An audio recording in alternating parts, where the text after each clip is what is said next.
umupasitori mbega umupasitori ashobora kuza kwitoza mu bijanye n'ivyo mu bya politike canke mu bijanye by'amashinga amateka.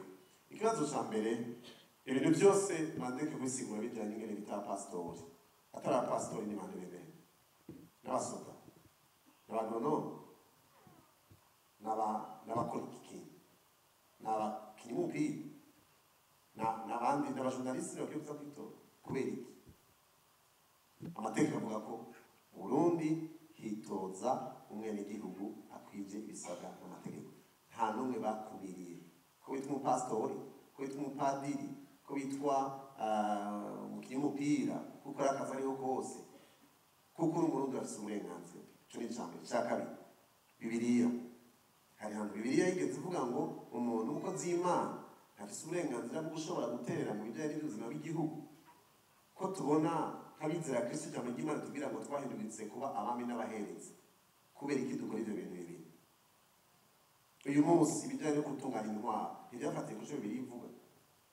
Uyu munsi iyo turavye kahise, abantu babaye indongozi zidasanzwe muri kahise k'isi ka kure dushobora kubona, tugasanga mu bitabo vy'Erano, Bibiliya canke Korowani canke n'ibindi, bitwereka yuko abo bantu bakora bubaha Imana, ariko bakazana umuco w'Imana aho basanzwe babaha.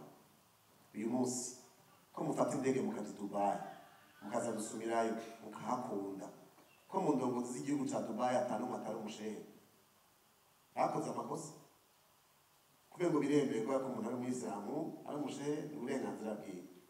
Ahandi naho ukora ko umuntu ari umupadiri cyangwa ari umupasitori mbengo yakoze amakosa. Nta na hamwe Bibiliya ibibuza. Mugabo igihambaye nuko abo bantu bagirira neza abantu. Je ndagaruka nkavuga ico kintu catumye abakozi b'Imana bataja mu bijanye no gutunganya ubuzima bw'igihugu, ico cadukwegeye ibibazo byinshi. Kubera ko bo bafise ico batinya kirengeye gusa agutinya abantu baza kubaha Imana. Ntaco bibuza amategeko y'igihugu, ntaco bibuza amategeko y'igikorwa c'Imana, kandi ibikorwa dukora iyo musanze umuntu ari umupasitori akora muri banki ko mutamubaza muti kubera iki bagiye gukora muri banki kandi umukozi w'Imana, umwanya gusa atungana amagana akavuga ubutumwa bwiza. Iri rero ryo kwanya muduhenda kugira ngo abantu baha Imana bakwebe basigire abantu batubaha Imana ari baza gufata ingingo zituma abantu baruha bamererwa nabi. Twabimenye tuzosubira kubireka. Abakozi b'Imana bazoza, abaha Imana bazoza, kandi bazotunganya ubuzima bw'abantu bumere neza. Nta caha kirimo, nta kosa ririmo, kiretse gusa kutacubandanya ubikoresha. Je ndi umukozi w'Imana ndavuga ubutumwa, muzokurikire ubutumwa bwose navuze muri kuri YouTube.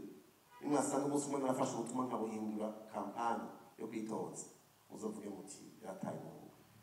Ngeze mu gikorwa c'Imana, ngeze muri kampani yo kuvuga ubuzima bw'Uburundi n'abarundikazi, ubw'abarundi n'abarundikazi no gutunganya ivya tuvuga ivyo twishimikije umuco wo kubaha Imana.